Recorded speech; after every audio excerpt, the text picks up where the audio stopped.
Welcome, Star Wars fans, to the Mondaylorian Podcast. Whether you are new to the fandom or you named your child after Porkins, we are happy to see you here with us today. I am your host, J2D2, or Jesse Swift, and standing by, we have Blue Leader, Scott Fox. Good morning. All right, today we will be doing our first episodic review because before we did a recap, and we are going to be talking about first of all, can you believe we're 15 episodes into the first live-action Star Wars series already? Yeah, I was looking at that last night, and then I told my son there's only one more for season 2. Mm-hmm. And he's like, wait, there's only... He was quick on the uptake. He goes, wait, there's only 9 episodes per season? And I go, well, that would be 8, actually. Yeah, well, it was really late past his bedtime, but he had not finished season 1. And he wanted to get caught up, and I was like, dude, we've got to so we're going to binge this afternoon and catch up season 2. So he's current, but after he watched a couple episodes after midnight last night, I was like, all right, for this morning, I've got to actually sit down and watch this next one. So I was up late making sure I did my homework, and man, it delivered. Yep. All right. And that is episode 15, yep. The Believer. And as we saw in the last episode, we are seeing what I've really enjoyed this season that they've done, even better than last season, is you don't know the title or the director until either the day before or day of. I knew neither going into this one. They announced all the directors, but not who was going to be directing what. So it was really cool to see that this was the return of Rick Famuyiwa, who directed episode 2 and episode 6 of last season, being the Mudhorn episode and the Prison Break episode, which also starred Bill Burr. So we see the return of Bill Burr as Cara Dune goes to a kind of junk planet where he is in servitude to the New Republic. And they said, we need your help. And she obviously has some, I believe animosity is the term, towards Bill Burr's character because he served in the Empire, whereas she served, she served in the New Republic. And also, with the Empire being complicit in the destruction of Alderaan, and Alderaan being her home planet, it's understandable that she would not be too pleased having to work with an Imperial or ex-Imperial. So we get a brief interaction there, and they hop aboard the Slave One, which I will never get tired of saying or seeing.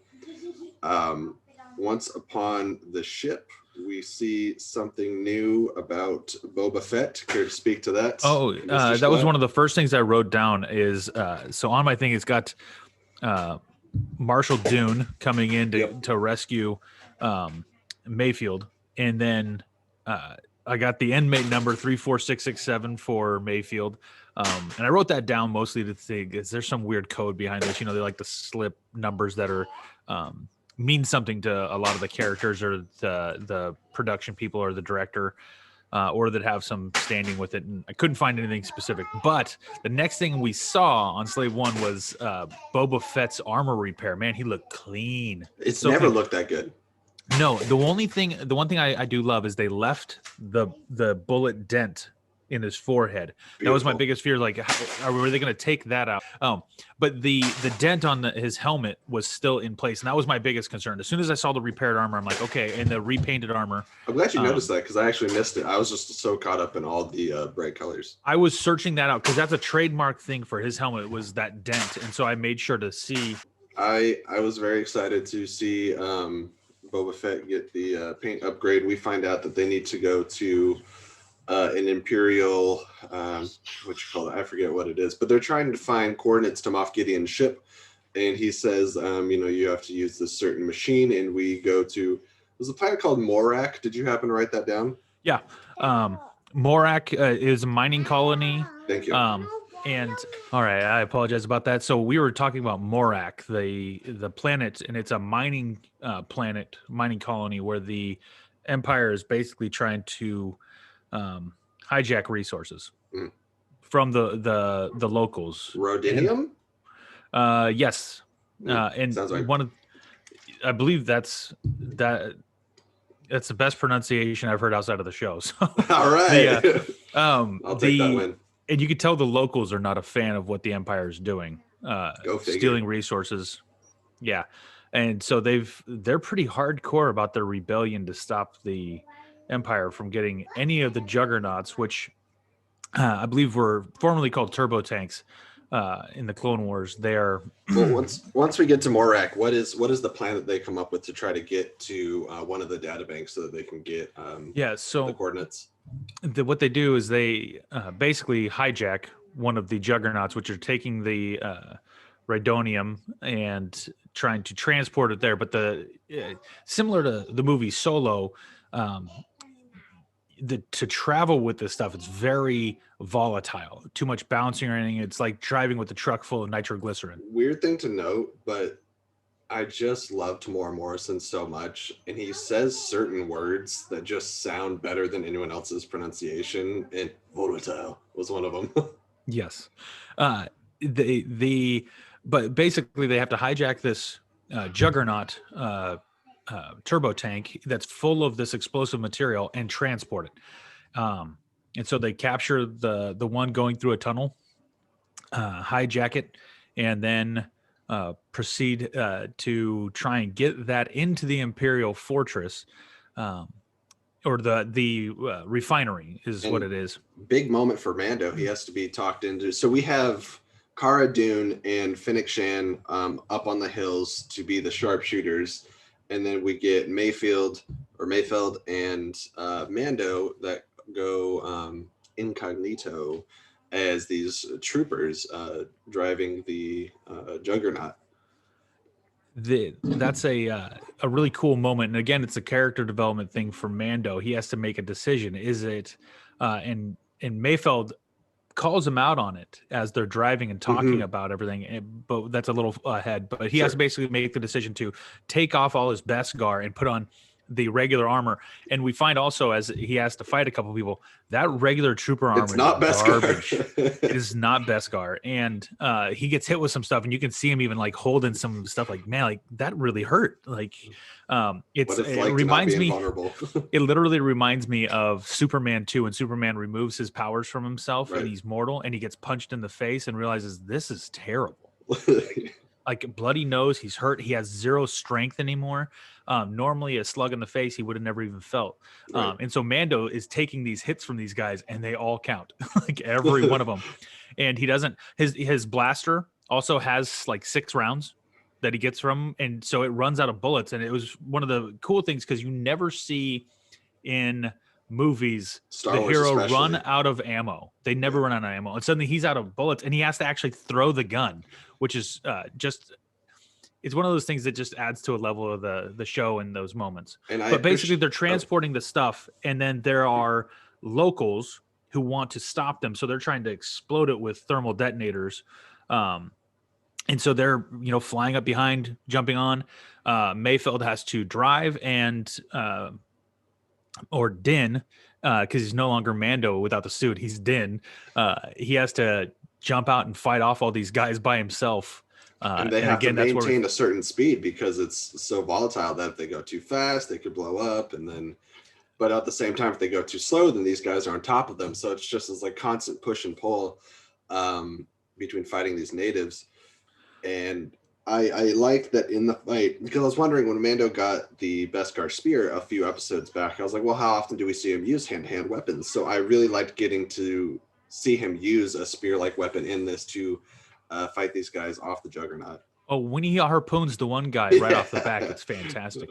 Now, prior to that, I do want to talk about, they're having a conversation in their ride, and one of the best lines of the show, I thought came from Mayfeld. And of course, they're going to use Bill Burr's delivery, his sense of humor, his comedic timing is spot on. Everything he does on stage, that kind of translated, he pokes at people really, really well. And in this, he's like, how do people breathe in these things? And he yanks the mask, or he takes the mask off, and he's complaining about it. And he goes, and he actually asks, how do you, I wrote it down, how do you people wear these things? And then he looks forward, and then he turns back to him and goes, and by you people, I do mean Mandalorian. Just kind of really pointing at the whole you people type of verbiage, which can be dangerous for other people. But yeah, that moment, their kind of character development, and the conversations they have in the front of that, of the Juggernaut, really help kind of build their relationship a little bit. And I think something became more apparent, especially the second time I watched it, is where Rick Famuyiwa excels in his Mandalorian episodes, because I haven't seen a lot of his feature film projects, but at least in the Mandalorian, in the Prison Break episode, he had it too, is he does this great balance of excellent dialogue moments and character moments with action beats. And we have like the Carl Weathers episode is more action heavy than it is character development. But I think with the conversations with Bill Burr, we got to learn a lot of things about both Mayfeld and Mando through their actions and through their exchanges that I really appreciated, especially coming up on the following scene where they get into the Morak facility and approach the data bank, and they come across that Imperial officer that Mayfeld is familiar with. That's Hess. Mm-hmm. There was the dialogue in that moment when you can tell Mayfeld's really upset and he calls him out. But before we get to that, there's so much to go. The action sequences are really jam packed, to the point. Mando almost, after fending off multiples and throwing the thermal detonator back and blowing up multiple, they just keep coming. These people trying to stop this stuff from being stolen are relentless, and they call them pirates. Which again harkens to, and they're using the type of craft that is used in Solo with the pirates who are trying to take the stuff from Solo. So there's a lot of group. Yeah, there's a lot of parallels in some of that. But that battle, you see Mando, he's done everything he can. He's laying there, and he just almost sits back, like waiting for doom to hit, because he's fought off all he can. He has no more projectiles. He has no more weapons. And all these guys are also flying in with thermal detonators, and they all arm them almost like suicide bombers. They're coming after him. And that's when we see the TIE fighters come through and come flying right past the other direction, blowing them up. And Bill Burr's character, Mayfeld, is in the cockpit just ecstatic because he knows his team, even though they're not his team, is coming to take these guys out and help them out, because they're basically driving a truck loaded with explosives, and he knows that if these guys get to him, it's over. It's like nitroglycerin. Exactly. And he even comments that he would have rather stayed in prison. Yeah. And he makes a comment something along the lines of, "I bet you'd never be excited to see a TIE fighter." And it's, I felt the same way. Like in that instant, I was glad that they were there. But then I was talking to Lauren about it shortly after, and I was like, I got to feel bad for these guys, because they're really just villagers that are like, get the hell off my lawn, and they're trying to take out the Empire, not knowing that there's an ex-Imperial officer in there and a Mandalorian. They're just trying to do, honestly, in any other circumstance, what we would deem to be the right thing. So it's a little unfortunate. It's a little bit of a moral gray area in that instance. True. But I also come to the point, like, Mando has a moral code, but really it's, if you're trying to kill me, I'll kill you. Right. But he won't kill anybody unnecessarily. One of the things I do want to talk about is in that cockpit when they're having those conversations. One of the best parts is when Bill Burr or Mayfeld starts poking holes at the creed that Mando has, and he says that everyone's got something they believe in until they have to make a decision until they get desperate. And what he asks him a very specific question. He goes, "So what is the rule?" After he changes his gear and he's wearing the Imperial garb, he goes, "So what's the rule? You can't take off your helmet, or you can't show your face." Right. So what is it? And Mando's whole thing is, initially it was that you can't see my face, but he doesn't take off the helmet. Well, is it because that can't come off, or because he can't be seen? And he has to actually process this. And also, we see later in the episode, this is only the second time we get to see it. When they have to go in, they get through, they get parked. There's a huge celebration. People are pumped. They walk out like champs, right? They're walking through all the Imperials just like, that's right, we own the place, right? And they're walking through. They see the officers' quarters. They know that the unit to get the information is going to be in that space. I might call it a data bank because I don't know exactly what else to refer to. Thank you. What is it? A portal? Not a portal. Something like that. It's where you get coordinate information. Correct. And so they go in, and Bill Burr sees Hess, who he served with, like any captain in charge of thousands of troops is going to remember one guy, but the soldiers remember the captains, right? It goes the other direction. And I don't want to blanket that against anybody in the military, because there's a lot of captains who know their people incredibly well, and they can tell you people, and they'll remember them for a long time. But Bill Burr's afraid that this guy's going to recognize him, or Mayfeld, and Mando even asks him, like you really think he's going to see you? And he goes, I can't take the risk. And I think I'm just cheating ahead, like just by a couple minutes. He makes a reference to like letting like thousands and thousands of people die during like this Operation Cinder, and how dismissive he is about that. It gives me the impression that he does not care. He survived. That's all he cared about. That guy is concerned with himself only. But that's also where we see Mando step up and say, okay, give me the key. Mm-hmm. And he goes in and he tries to scan in through his helmet, hoping that will work. It scans the helmet and it starts doing a countdown, 10 seconds till the machine shuts down because it can't do a facial recognition. Mm-hmm. And so for the second time, we see Mando take off his helmet and have to reveal himself to Pedro Pascal. Pedro Pascal. You get to see him, and I think that's good. I something tells me that there will be a moment every season where they'll give you the one Pedro Pascal moment. He got to sit on this one. It was not like a couple shots. But the one thing I love is that nobody can see his face. Well, he killed everybody who saw his face, minus one guy. Right. But I love Bill Burr's moment, and this is again jumping ahead a second, but when he gives him back the helmet, he says, "I never saw your face," and he even looks away from him when he says it, like he's already seen him. He's already looked him dead in the eye, and he even calls him Brown Eyes. Yeah, that becomes his nickname, is Brown Eyes. To the point Hess laughs at him when he calls him Brown Eyes. But then Mayfeld hands him the helmet after that scene is over, and he looks away as to kind of help preserve Mando's dignity and says, "I never saw your face," and gives him the helmet back, which I think for those two characters builds a little bit of a bond, which I have a feeling this Bill Burr or Mayfeld will be a character brought back throughout. I hope so now. Like after last season, I didn't really care about anyone in the Prison Break episode. Wasn't super stuck on any of them returning. But now after this one, I was like, no, I like Mayfeld. I'd be more than happy to see more of him. The great thing with Mayfeld is not just Bill Burr's a good actor, as it turns out, but on top of that, his comedic timing and his kind of smart aleck attitude. Yeah. You could tell why he gets in trouble all the time. And kind of like in the first season when he talks about being a stormtrooper, he wasn't one of those. I wasn't just a stormtrooper. I was an Imperial sniper, Right, he wasn't just like, he gets offended when people assume he's just a stormtrooper. Right. And so that's their rapport really got enhanced in this, to the point that you could see that obviously their relationship is built on a need. Like, I need you to do this and I will do this for you. And there's a give and take in that transaction. A familiar theme in The Mandalorian. Correct. Everything he does is a transactional. But you see in that one a little bit of trust being built. Like, Mando has to, for the sake of this mission.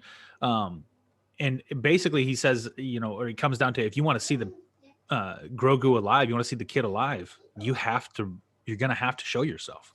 And that's basically what it comes down with him putting on the suit and changing out of the Beskar into the Imperial suit, or then shifting over to taking off the helmet in order to scan in. If he wants the kid, he has to do these things. I think that's really at the core of this episode. What's it all about is season 2 has very much been about the building of the foundation of the relationship between Grogu and Din. And I think in the absence of Grogu, it's been, really how much does this kid mean to Mando? And this episode really showed that, because he took off his armor, his helmet, and everything to pursue the mission, because he said, I have to do this. He took off his helmet, which he had only ever done in front of an IG unit. It's just like he's showing that there's not really anything that he wouldn't do to bring him back. And it's past the point of his mission being to take him to his people. He cares about this kid. It is his kid. And even Bill Burr says a couple times, good luck finding your kid. Oh, yeah. And everyone's referring to him more and more as the father figure for the child. There's that dynamic between Grogu and Mando and the father portion is huge. But we also have to look at this as this is the first time with IG-11, he took off the helmet to save his life, but he wasn't a living being. So it was a matter of, I have to do this to save you. He sprayed him with the stuff, which saved his life. This is the first time that any living being has seen his face since he took off the creed, and he did it willingly. He took off his helmet. He revealed himself. And he did it, like you mentioned, I think that's a great point. You brought up the first time we see him take off his helmet to have his helmet taken off is to preserve his own life. The second time we see it do it is to preserve the life of Grogu. Correct. And it's all about that. We have seen that his creed and what he signed on for, he is having to second guess everything he stands for and believes in. Outside of the mission that he was given by the armorer. Correct. That is like the one thing he's honoring just with the utmost valor. Okay. Yeah, so he forewent a lot of the things that he has stood for a very long time for the purpose of having to forward the mission. He has to forego things that he well, I apologize, my camera just died, so it's going to be a few minutes, but I still got audio. Yep. So yeah, the with that he had to change around everything that he does, and which is really cool. It's good, and I'm glad that we're seeing that character development. He's having to make hard decisions about who he is as an individual and what he believes, which is not something that it's not something we've had to see from him in the past. Right. And I think that goes to what I was saying about Rick Famuyiwa. It's just a combination of it amidst these character moments is like right in the center of, or in between like two action beats. Cause then we get their escape. And then we get Finnick and Cara Dune knocking out the troopers that are following them. And then they all get to escape in the Slave One. And with that, we see the return of the seismic charge from Attack of the Clones, which people just talk about ASMR and just one of the most satisfying sounds in all of Star Wars histories. And it's just that like absolute dead silence. They're getting chased by the TIE fighters. They're throwing everything they got at them as they try to escape in Boba's ship, and just drops off that seismic charge, and it's just nothing. And I just love the sound of it. Cuts those TIE fighters into pieces, and we see them escape. And they land, and Bill Burr very willingly extends his arms. Mayfield says, "All right, officer, take me in. That was the deal, and I hope you guys get him. I get to escape for a while, and then return back to the junk planet." And I love the moment that they have there, because Cara Dune's like, "Yeah, it's real shame about Mayfeld. Too bad that he didn't escape. And then I heard he died in the explosion on Morak." And you know exactly what they're doing. And I love watching Mayfeld's like kind of cluelessness to the situation. Like he doesn't really know what's going on. Oh, totally. He's like, wait a minute, I'm free. Like he has to ask like 3 times. Even Mando gives him the nod and says, "Go ahead, you can go." And then he starts to back up and is like, "Wait a minute, you're sure?" Yeah. Which is great, but they're all like, "Go ahead, we're gonna pretend you're already dead. You can leave." And he's like, "Whoa, but what do you mean?" And they ask, "Did you get the coordinates from Moff Gideon's ship?" And he said, "Yes, I did."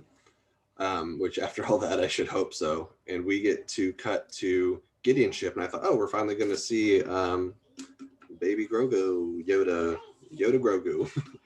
And we did not. But we get, in my opinion, the best moment of the whole episode, which is one of Gideon's officer comes up and says, "You really need to see this." And it's a transmission from Mando. And I'm sure you caught the importance of the transmission. Oh, the fact that the transmission is a direct verbatim echo. Yeah. Yes, it's he read back the statement of Moff Gideon. The big thing for me was that it was a big win because it was intimidating. Moff Gideon kind of is almost like smirking it off, but then also intimidating. And the key at the end, the last line is, "You have no idea how important what you have is to me."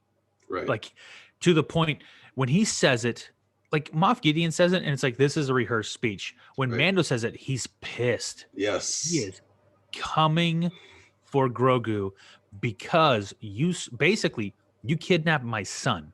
Right. And now, like, he literally became Mel Gibson in the movie where his kid gets kidnapped. He's Logan. Or he became he's Logan. Yeah. Or he's Liam Neeson in every one of his movies chasing down the kidnapped person. Can I just say how much I would enjoy James Mangold to take an episode of Mandalorian, if not another Star Wars property?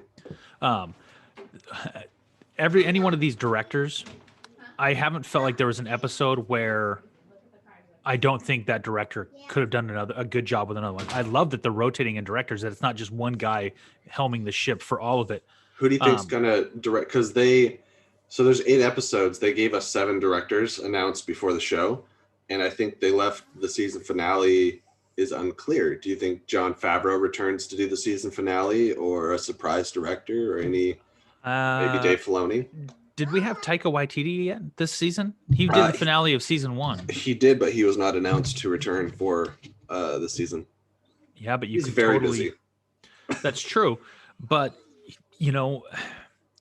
he did such an amazing job with the last episode of season 1. In his defense, I don't even think he's in country or was in country during the filming of Mandalorian. That's true, but a lot of this stuff is produced quite a while ago. I think it's possible we might. I'm not saying he will. I'm just saying it would be great because it would be great. Love he him. Did a great job. Or he did the episode where we get Boba Fett, the action sequences in the Robert Rodriguez episode. Thank you, Robert Rodriguez. Yes. That episode is still, I think it's the number 2 rated behind the Jedi. I mean, it was a back-to-back. What was that episode called? The Tragedy. The Tragedy was Boba Fett episode. Yeah.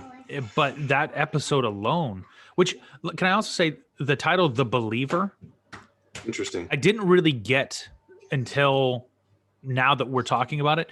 And I think it's a challenge to Mando and his beliefs and what he stands for, as why they titled it The Believer, because he's had to question all of his belief systems and whether or not he's going to stick with that. What are you a believer of? Yeah, I think that's really great, because I wasn't quite sure what they're referring to either. Is it Bill Burr changing his beliefs on being like an ex-Imperial and supporting Mando's cause? Like I wasn't clear on it, but I think you hit the nail on the head, and I think that's exactly it.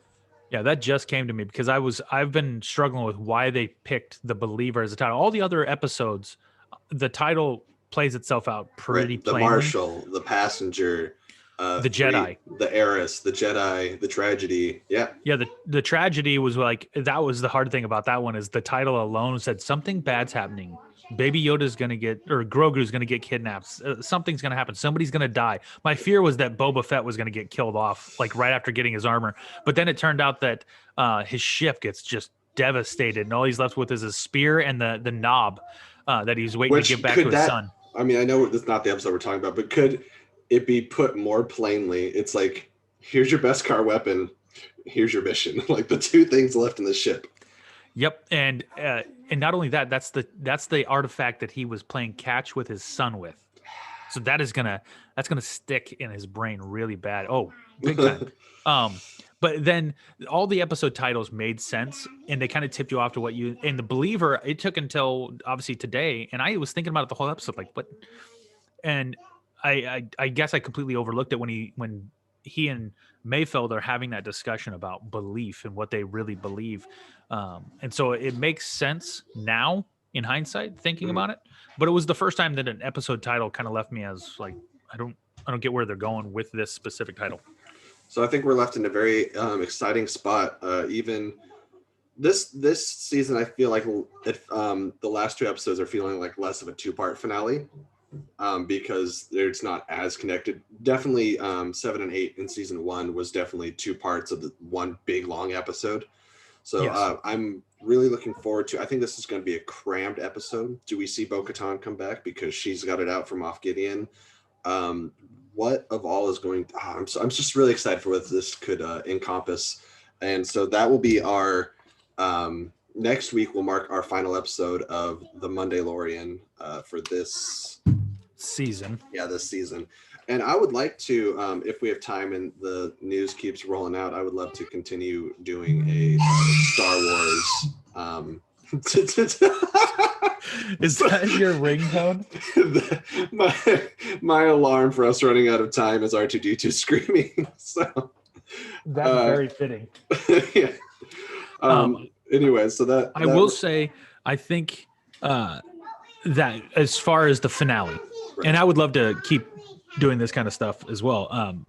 But as far as the finale, what we're going to see in episode 8, I think we just got a lot of information about new shows coming up. We're going to be talking about that later. And there's a ton of I think spin-off properties. This would be a great situation to bring in all those spin-off properties, lay them in. I think we may see a brief return of Ahsoka. I think we may see a brief return of Bo-Katan. I think get the beginning. I don't think we're going to see Mayfeld. He had a full episode. Yeah, and he's not going to be critical to a finale. And it'd be weird to, since they left him on the planet, to suddenly get him from there to the finale. Right. But now that he knows the coordinates, knows how to track the ship, he can find Moff Gideon. I think the key for me is, regardless of who they bring in as extra people, for me, it's, do I get to see the best Scar versus the dark saber? Yeah, that's what we want to see. That showdown is what it all hinges on for me, and I want to see that. Find out a couple things. Okay, so Moff Gideon's got the dark saber. Does he also have force sensitivity, or is he simply just walking around with the sword? And he survived a pretty nasty crash. Now, is that because of life-saving stuff in his ship, or did he protect himself via the force on the crash? All kinds of different questions to be asked, and I'm curious if we're going to see the Dark Troopers actually do something. Yes, as opposed to just grab a kid and fly away. And then who's going to fight against the Dark Troopers? Like, there's all kinds of different storylines. And unless Rian Johnson's directing it and drops all of them, I assume we'll get some closure on stuff. But the ruthlessness. I believe this one, there's a lot of good storylines, and they will come together because I don't think Jon Favreau can leave that up to chance. Right. And I think it'd be very appropriate to have Jon Favreau start the season and end the season, because he's good with character moments and action, and just wrap it all up in a nice little bow. So that's speaking of wrapping up, that is wrapping up our thoughts on episode 15, The Believer. I think we're both fans.